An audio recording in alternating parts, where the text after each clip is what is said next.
बांकीपुर विधानसभा उपचुनाव के लिए वोटिंग 30 जुलाई को हो चुकी है और अब सभी की नज़र 3 अगस्त को आने वाले चुनाव परिणाम पर है। लेकिन रिजल्ट आने से पहले ही राष्ट्रीय जनता दल के एक बयान ने बिहार की सियासत में नया सवाल खड़ा कर दिया है।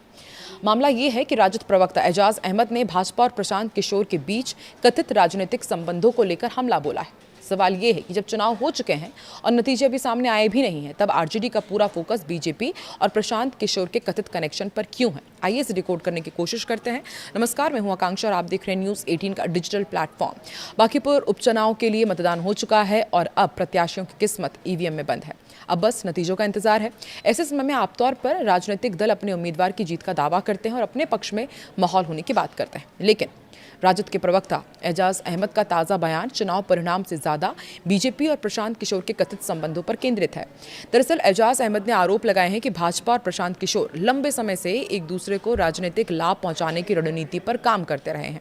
उन्होंने नीतीश कुमार के पुराने बयान का हवाला दिया और प्रशांत किशोर के जेडीयू में राष्ट्रीय उपाध्यक्ष बनाए जाने को लेकर अमित शाह की भूमिका का भी जिक्र किया है। अब सवाल ये है कि जब सभी पार्टियां चुनाव परिणाम के इंतजार में हैं, तो आरजेडी पीके और बीजेपी के कनेक्शन का हवाला क्यों दे रही है? क्या ये विपक्षी रणनीति का हिस्सा है या फिर बांकीपुर के संभावित नतीजों को लेकर के आरजेडी ने पहले से ही अपना राजनीतिक नैरेटिव तैयार करना शुरू कर दिया है?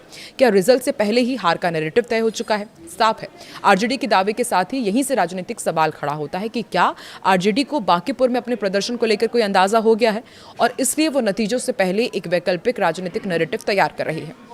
दरअसल राजनीति में चुनावी नतीजे आने से पहले संभावित हार या जीत की वजहों को लेकर माहौल बनाने कोई नई बात नहीं है। जीत की स्थिति में पार्टी अपनी रणनीति का और सफलता का श्रेय उनको जाता है, पूरी रणनीति को दिया जाता है कि हमने इस प्रकार से काम किया, इस प्रकार से हमने स्ट्रैटेजी बनाई। लेकिन कमजोर नतीजे की स्थिति में कई बार बाहरी फैक्टर्स, वोटों का बंटवारा या विपक्षी दलों की रणनीति को वजह बताया जाता है। ऐसे में राजद प्रवक्ता के मौजूदा बयान को इसी राजनीतिक नजरिए से देखा जा रहा है। फोकस क्यों है बीजेपी पीके कनेक्शन पर आरजेडी का, ये भी आपको समझाते हैं। दरअसल एजाज अहमद का दावा है कि बीजेपी ने प्रशांत किशोर की जनसुराज पार्टी को 2025 विधानसभा चुनाव में एक तरह से प्रॉक्सी विपक्ष के तौर पर इस्तेमाल किया है। उनका आरोप है कि चुनाव के बाद भाजपा और प्रशांत किशोर के बीच कथित अंदरूनी समीकरण सामने आए हैं। राजनीतिक तौर पर राजद के लिए ये मुद्दा इसलिए महत्वपूर्ण हो सकता है क्योंकि प्रशांत किशोर अब सीधे चुनावी राजनीति में उतर चुके हैं और बांकीपुर उपचुनाव में प्रशांत किशोर खुद मैदान में उतरे हैं। ऐसे में बीजेपी और प्रशांत किशोर दोनों को एक ही राजनीतिक फ्रेम में रखकर हमला करना आरजेडी की चुनावी रणनीति का हिस्सा माना जा रहा है। और खास बात यह है कि प्रशांत किशोर खुद बांकीपुर उपचुनाव में मैदान में थे। मतदान पूरा होने के बाद अब उनके प्रदर्शन का भी फैसला सामने आने वाला है। ऐसे में राजद के बयान को सिर्फ भाजपा और प्रशांत किशोर पर हमला मानना पर्याप्त नहीं है। इसके पीछे चुनावी नतीजे को लेकर पार्टी की चिंता, संभावित राजनीतिक प्रतिक्रिया और आने वाले समय के लिए नैरेटिव तैयार करने की कोशिश जैसे तमाम पहलुओं के तौर पर देखा जा रहा है। अगर नतीजे में आरजेडी मजबूत प्रदर्शन करती है तो एजाज अहमद का बयान बीजेपी पीके के खिलाफ चुनावी राजनीतिक हमला माना जाएगा। लेकिन अगर आरजेडी को अपेक्षित सफलता नहीं मिलती है तो यही बयान एक अलग अर्थ में लिया जा सकता है। क्या हार से ही पहली बहाना तैयार है? ये भी सवाल पूछा जा रहा है।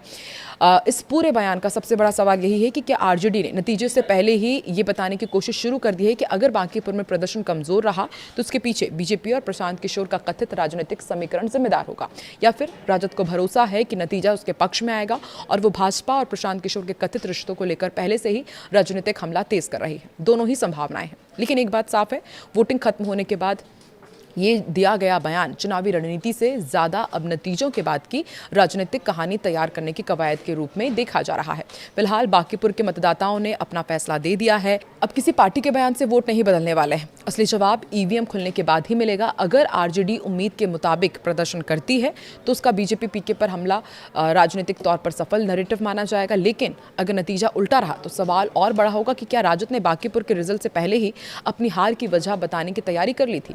यही सवाल अब नतीजे तक बांकीपुर की सियासत को दिलचस्प बनाए रखेगा। फिलहाल ईवीएम में बंद जनादेश का इंतजार है, लेकिन रिजल्ट से पहले आरजेडी के बीजेपी पीके कनेक्शन वाले बयान ने बांकीपुर के चुनावी मुकाबले को एक नया राजनीतिक ट्विस्ट जरूर दे दिया है। सबको इंतजार अब 3 अगस्त का है। कौन यहां से जीतेगा? क्या बीजेपी का कैंडिडेट? क्योंकि ये अब राजनीतिक साख का सवाल है नितिन नबीन के लिए, जो कि बीजेपी के राष्ट्रीय अध्यक्ष है। वहीं दूसरी तरफ प्रशांत किशोर, जो एक बार पहले चुनाव हार चुके हैं, लेकिन अब बीजेपी के राष्ट्रीय अध्यक्ष की सीट बांकीपुर से ही यहां पर सीधे बीजेपी को टक्कर देने की कोशिश कर रहे हैं। लेकिन आरजेडी ने ये बयान ला करके एक नया सियासी घमासान यहां पर ला दिया। आपको क्या लगता है, इस बार बांकीपुर का किंग कौन होगा, बॉस कौन होगा? कमेंट सेक्शन में जरूर बताएं।